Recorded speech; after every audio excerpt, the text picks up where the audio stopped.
యేసుక్రీస్తు ఘనమైన నామములో ప్రేమధార టీవీ వీక్షకులందరికీ శుభములు తెలియజేస్తున్నాం. నేటి మన పాఠ్యభాగము మత్తయి సువార్త 3వ అధ్యాయము 1 నుండి 12 వచనాలు. ఇందులో పరిశుద్ధాత్మ దేవుడు మనకు ఒక విలక్షణమైన సరికొత్త వ్యక్తిని పరిచయం చేశాడు. అతడే బాప్తిస్మమిచ్చు యోహాను. 4 శతాబ్దాలు మౌనంగా గడిచిపోయాయి. ముందుగా మార్గం సిద్ధపరిచేవాడు యోహాను. పరలోక రాజ్యం సమీపంగా ఉంది, మారు మనసు పొందండి అనేదే యోహాను యొక్క ముఖ్య సందేశం. మారు మనసు ఆధ్యాత్మిక సంఘర్షణ నుండి కలుగుతుంది. యోహాను యొక్క విలక్షణ నైజం గురించి, అతని వ్యక్తిత్వం గురించి, ముక్కుసూటిగా ఉన్నది ఉన్నట్టుగా బోధించే తత్వం గురించి మరి ఎన్నో విషయాలను నేటి పాఠంలో మనం చూస్తాం. ఒక్క మాటలో చెప్పాలంటే యోహాను ముమ్మాటికి ఒక విలక్షణమైన విశిష్టమైన సేవకుడని మనం చెప్పగలం. ఇక మనము పాఠంలోనికి వెళ్దామా? ప్రియ శ్రోతలు, ఇంటిల్లిపాది ఆరోగ్యంగా కులాసాగా ఉన్నారా? దేవుని వాక్యాన్ని ప్రభువు పాదాల చెంత కూర్చుండి నేర్చుకుంటున్నారా? దేవుని వాక్యం మన హృదయంలో ఫలించాలి. నీవు బోధనొందదగిన వ్యక్తివై వాక్యమును స్వీకరించే విశ్వాసివై ఉండాలి. దేవుని వాక్యాన్ని సర్వకాల సర్వావస్థల్లో శిరసావహించాలి. యేసులాగా మనము దేవుని చిత్తానికి ప్రథమ స్థానమివ్వాలి. మత్తయి శుభవార్త 26వ అధ్యాయం 39వ వచనంలో ప్రభువు ఏమన్నాడు? నా ఇష్ట ప్రకారము కాదు, నీ చిత్త ప్రకారమే చెయ్యనియ్యి. మనము అదే మాట చెప్పగలగాలి. ప్రియ శ్రోతలు, ఈరోజు మన వాక్య పాఠం మత్తయి సువార్త 3వ అధ్యాయం 1 నుండి 12వ వచనం వరకు. సావధానంగా వినండి. ఈ అధ్యాయంలో ఒక నూతన వ్యక్తిని పరిశుద్ధాత్మ మనకు పరిచయం చేస్తున్నాడు. ఈ వ్యక్తి విలక్షణమైన మనిషి. ఇతని పుట్టుపూర్వోత్తరాలను సవివరంగా మనకు చెప్పలేదు. నేరుగా అతన్ని ఒక గొప్ప వక్తగా మనకు పరిచయం చేశాడు. ఈయనే బాప్తిస్మకుడైన యోహాను. మత్తయి తన సువార్తలో యోహానును గురించి అంతగా రాయలేదు. లూకా సువార్తలో మరిన్ని వివరాలు ఈ యోహానును గురించి రాయబడినాయి. సరే, మత్తయి శుభవార్త 3వ అధ్యాయం 1-2 వచనాలు చూడండి. ఆ దినములందు బాప్తిస్మమిచ్చే యోహాను వచ్చి ప్రబోధించాడు. పరలోక రాజ్యము సమీపించి ఉన్నది, మారు మనసు పొందండి. ఈయన యూదయ్య అరణ్యాలలో ప్రకటిస్తూ వచ్చాడు. ఆ దినములందు అంటే ఏ దినములు? పాత నిబంధన కాలమందు ప్రవక్తలు ఉండేవారు. మలాకీ పాత నిబంధన ప్రవక్తలలో చిట్ట చివరివాడు. మలాకీ తరువాత 400 సంవత్సరాల పాటు ఇశ్రాయేలు ప్రజలకు ఏ ప్రవక్త లేడు. దేవుని పక్షాన ప్రజలతో మాట్లాడడానికి ప్రవక్తలు లేరు. ఈ 4 శతాబ్దాల కాలము మౌనకాలం, నిశ్శబ్ద సమయం. దేవుడు మాట్లాడలేదు, దేవుని మాటలు వినబడలేదు. ప్రజలు విచ్చలవిడిగా బరితెగి బతికారు. అలాంటి రోజుల్లో ఉన్నట్లుండి బాప్తిస్మకుడైన యోహాను కనిపించాడు. అతడు ప్రవక్త. లేక ప్రవక్త రంగస్థల ప్రవేశం చేశాడు. పాత నిబంధనలోని చివరి ప్రవక్త అన్నామే. ఆ మలాకీ ఈ ప్రవక్తను గురించి కొన్ని మాటలు చెప్పాడు. మలాకీ గ్రంథం 3వ అధ్యాయం 1వ వచనం, ఇదిగో నాకు ముందుగా మార్గము సిద్ధపరచడానికి నేను నా దూతను పంపుతున్నాను.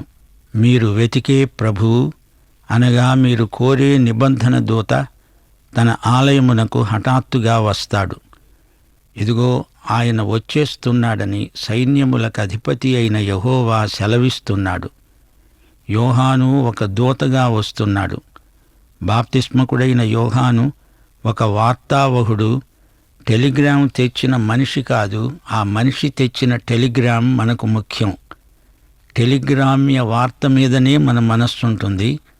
అలాగే యోహాను వార్తావహుడుగా అంత ముఖ్యం కాదు, గాని అతడు మోసుకొని తెచ్చిన వార్త మనకెంతో ముఖ్యం.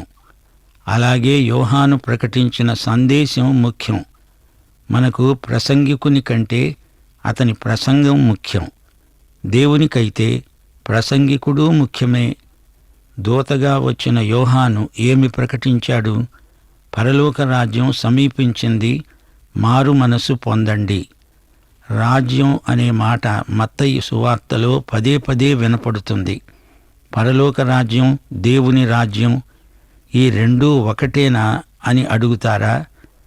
మత్తయి సువార్త 4వ అధ్యాయం 23వ వచనంలో దేవుని రాజ్యం అన్నాడు, ఇక్కడేమో పరలోక రాజ్యం అంటున్నాడు. పరలోక రాజ్యం అంటే పరలోక ప్రభుత్వం ఇక్కడ ప్రవర్తిల్లితే అది పరలోక రాజ్యం. పరలోక రాజు యేసు ప్రభువు. పరలోక సామ్రాజ్యం ఇక్కడికి విస్తరించినప్పుడు ఇది పరలోక రాజ్యం అవుతుందని గ్రహించాలి. మరి దేవుని రాజ్యం ఏమిటి? నూతన జన్మ పొందిన విశ్వాసులు సంఘంగా కూడుకుంటారు. సంఘం దేవుని రాజ్యమే. సంఘమందు అమలుపరచబడేది దేవుని రాజ్య నీతి, రాజ్య నియమాలు, రాజ్య నిబంధనలు. పరలోక రాజ్యం ఇంకా రాలేదు, అది సమీపంగా ఉంది. పరలోకమందున్న మా తండ్రి, నీ పరలోక రాజ్యం వచ్చునుగాక. అయితే దేవుని రాజ్యం మాత్రం మన మధ్యనే ఉంది. అదే సంఘం. దేవుని రాజ్యంలో చేరిన వారే పరలోక రాజ్యంలో భాగమవుతారు. మత్తయి ఈ 2 మాటలను ప్రత్యేకంగా అర్థవంతంగా ప్రయోగించాడు. పరలోక రాజ్యం సమీపించి ఉన్నది అని యోహాను ప్రకటించాడు. అనగా యేసు రెండోసారి వచ్చినప్పుడు పరలోక రాజ్యం స్థాపించబడుతుంది. పరలోక రాజ్యం సమీపించింది అంటే పరలోక రాజైన యేసు ప్రభు రాకడ సమీపమై ఉంది. యోహాను ప్రకటించిన పరలోక రాజ్యం యేసు రెండో రాకడను సూచిస్తోంది. యేసు వచ్చాడు, ఆయనను రక్షకుడుగా అంగీకరించండి. తరువాత ఆయన వస్తాడు, రాజ్యం స్థాపిస్తాడు. రక్షకుణ్ణి రాబోయే రాజుగా యోహాను ప్రకటించాడు. మారుమనసు పొంది రక్షకుణ్ణి అంగీకరించండి, పరలోక రాజ్యం వస్తుంది, అందులో మీరుంటారు. ఇదే యోహాను సందేశ సారాంశం. మారుమనస్సు అంటే పశ్చాత్తాపం. మారుమనస్సు అంటే ప్రభువు మనసుతో ఏకీభవించటం. నీవు పాపివి అని దేవుడంటే, అవును ప్రభువా క్షమించు అని విరిగి నలిగిన మనస్సుతో అడగడమే మారు మనస్సు. మెటోనియా అనే గ్రీకు పదానికి అనువాదమే మారు మనస్సు, పశ్చాత్తాపం. నీ మనసు మారి నూతనమవ్వాలి. యేసు మనసుతో నీ మనసు ఏకమైపోవాలి. నీ మనస్సు పోవాలి, యేసు మనస్సు రావాలి. నీ మనసు తన మార్గాన్ని విడిచి వైదొలగి దేవుని మార్గానికి మారాలి. అదే మారు మనస్సు. మారు మనస్సు దేవుని ప్రజలకు అవసరం. మారు మనస్సు అనేది విశ్వాసి జీవితంలో కొనసాగే నిరంతర ప్రక్రియ. ఇక్కడ యోహాను ఆ కాలపు యూదులను, అనగా దేవుడు ఏర్పరచుకున్న ఇశ్రాయేలు జనాంగమును ఉద్దేశించి మారు మనస్సు పొందమని హెచ్చరిస్తున్నాడు. దేవుని బిడ్డలారా, మారు మనస్సు మీకు అక్కర్లేదనుకుంటున్నారా? లవొదికయ సంఘం మారు మనస్సు పొందాలి. యేసు మనసుకు నీ మనసుకు మధ్య సంఘర్షణ కలగకూడదు. ఎఫెసు సంఘానికి మారు మనస్సు కావాలి. విశ్వాసులు ఆధ్యాత్మిక జీవితంలో చల్లబడి మొదటి ప్రేమను కోల్పోయినప్పుడు మారు మనస్సు రావాలి. అనగా దేవుని వైపునకు మరలాలి. ప్రకటన 2వ అధ్యాయం 5వ వచనం, సంఘమా, నీవు ఏ స్థితిలో నుండి పడిపోయావో అది జ్ఞాపకము చేసుకొని మారు మనస్సు పొంది ఆ మొదటి క్రియలను చెయ్యి. అలా చేసి నీవు మారు మనస్సు పొందితేనే సరి. లేని ఎడల నీ దీపస్తంభమును దాని చోటి నుండి తీసివేస్తాను. ప్రకటన 2వ అధ్యాయం 21వ వచనం. మారు మనసు పొందడానికి నేను దానికి సమయం ఇచ్చాను. అది తన జారత్వము విడిచిపెట్టి మారు మనస్సు పొందనొల్లదు. ఇదిగో, నేను దానిని మంచము పట్టించి దానితో కూడా వ్యభిచరించేవారు దాని క్రియల విషయమై మారు మనస్సు పొందితేనే గాని, లేకపోతే వారిని బహుశ్రమల పాలు చేస్తాను. ప్రకటన గ్రంథంలో ప్రభువు సంఘాలను, అనగా విశ్వాసులను మారు మనస్సుకు ప్రేరేపిస్తున్నాడు. విశ్వాసులు మారు మనస్సు పొందాలి.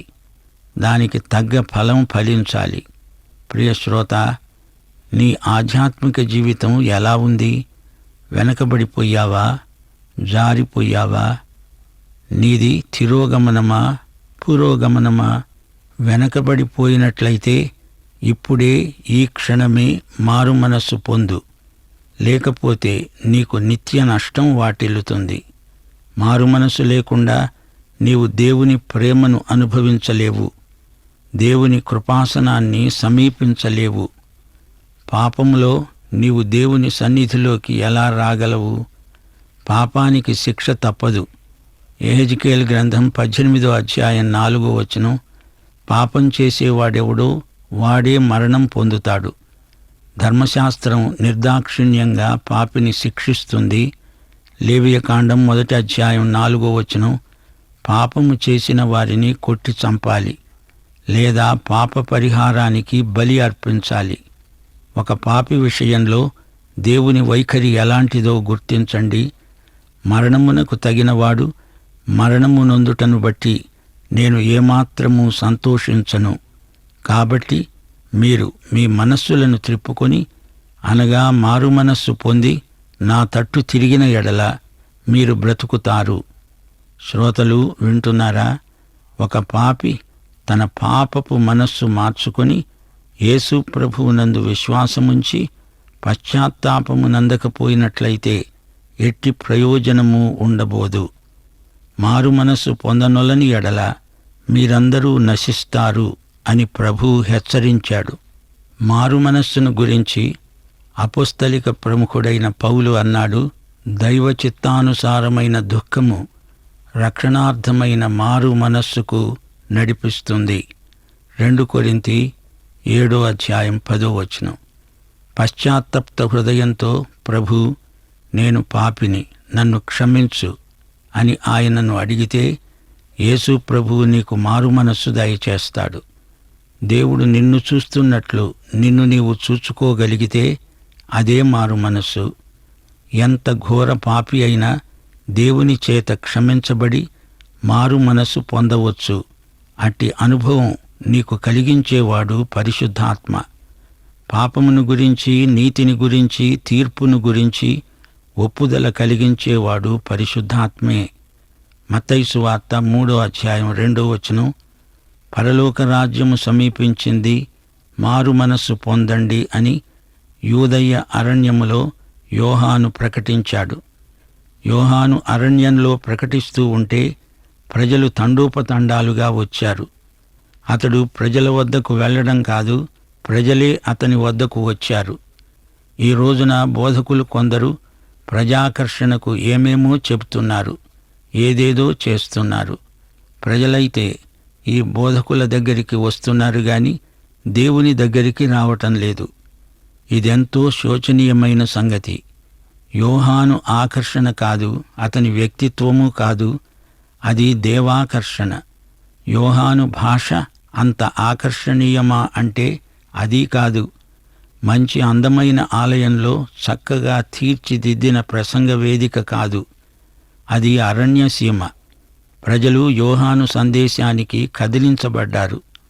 వారిలో సంచలనాత్మకమైన మారు మనస్సు కలిగింది.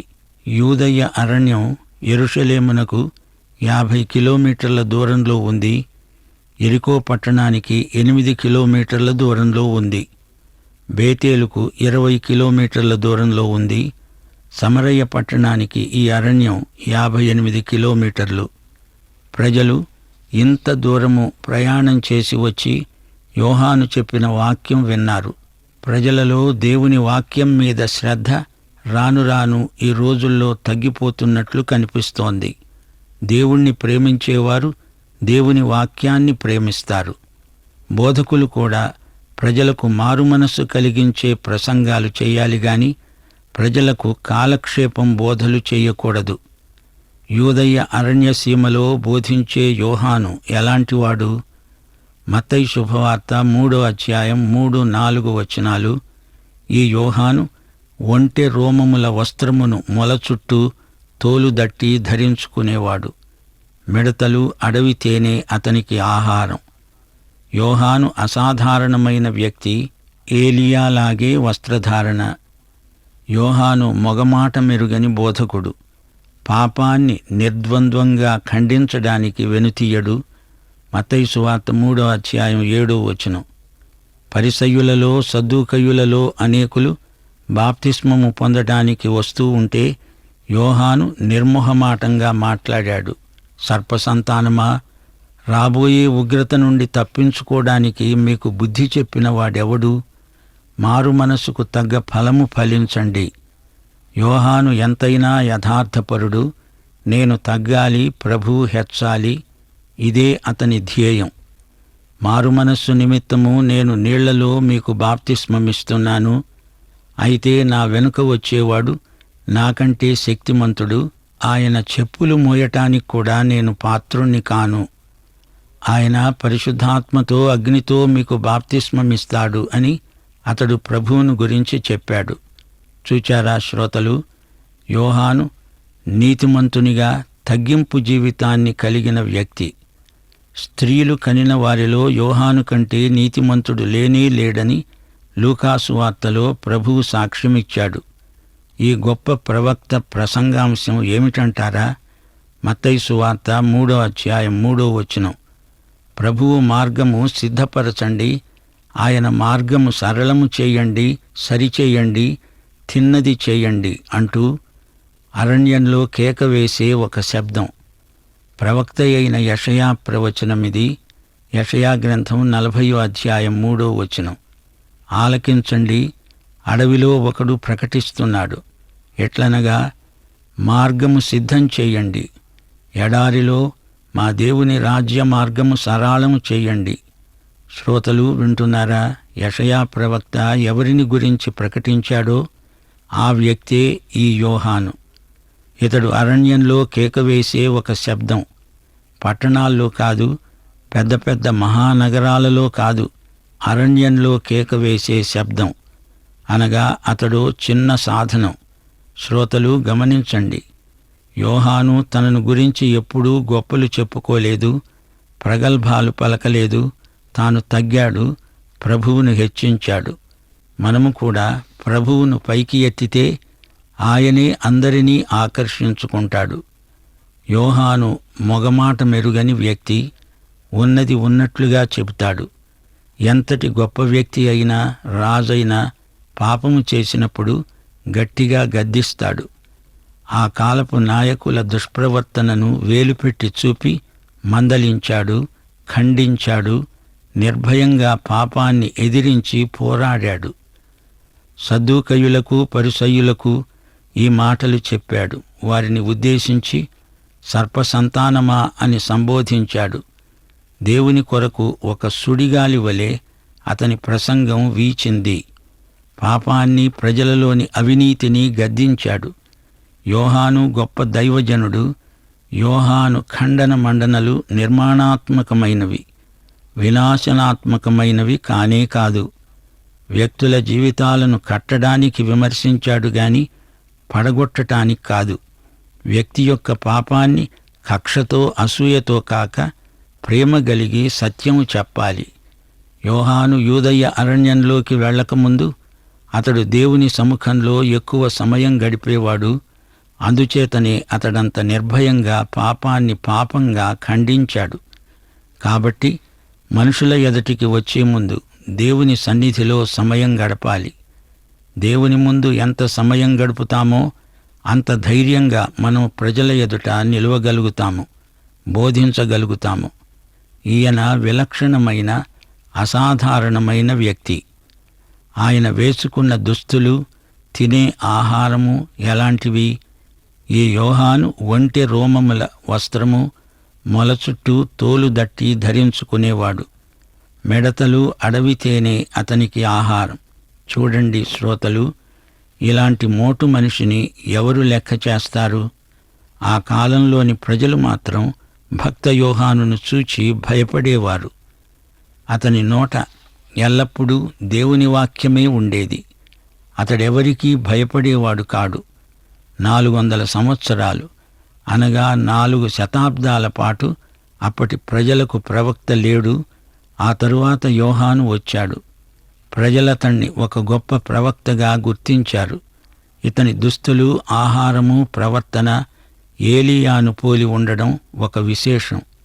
1 రాజులు 1 అధ్యాయం 8వ వచనంలో ఏలీయా యొక్క వ్యక్తిత్వం వర్ణించబడింది.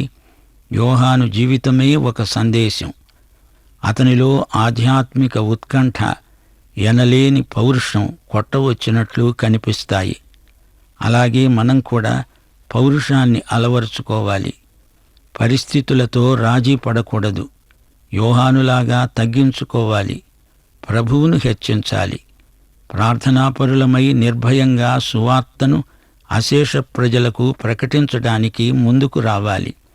మత్తయి సువార్త 3వ అధ్యాయం 12వ వచనం. యోహాను అన్నాడు, ఆయన చేట ఆయన చేతిలో ఉన్నది.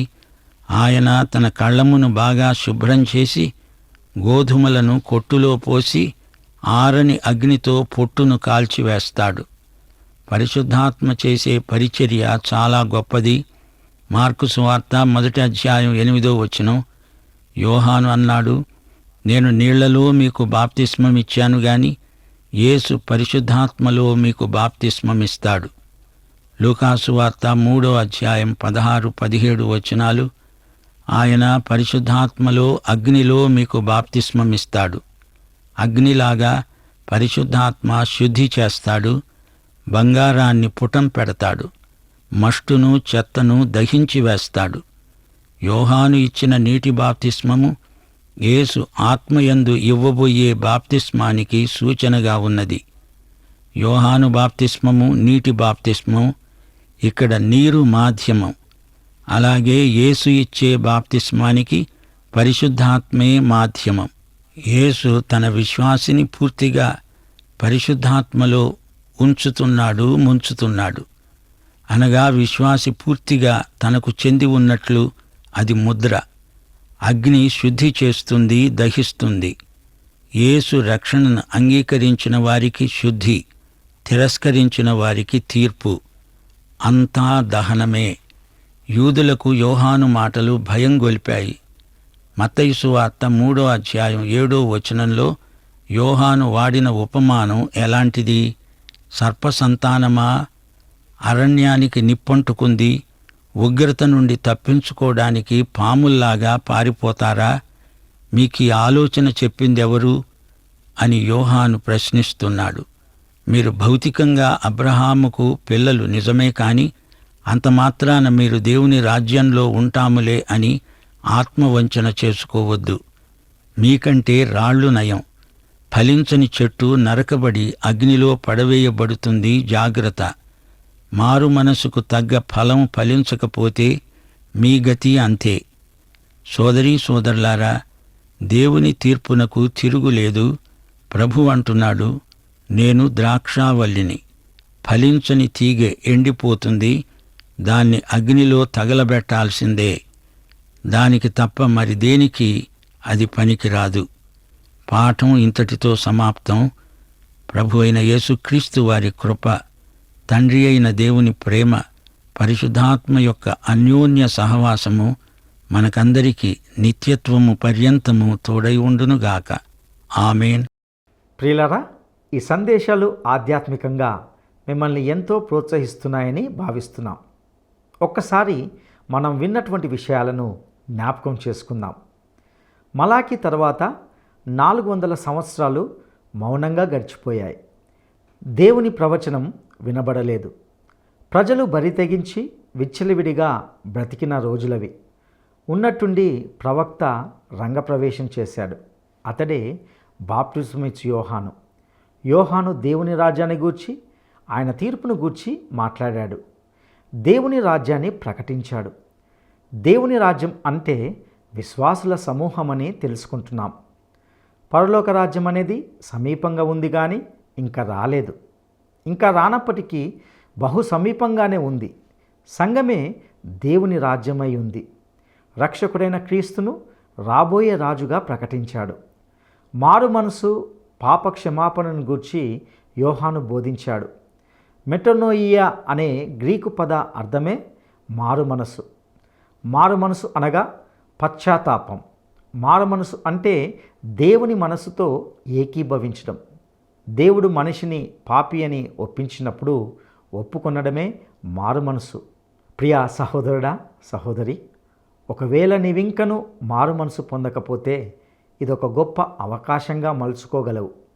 ఒకవేళ నీవు విశ్వాసివైతే విశ్వాసులుగా మారు మనసుకు తగిన ఫలములను ఫలించాలి. అట్టి కృపను దేవుడు నీకు దయచేయునుగాక. దైవాశీస్సులు.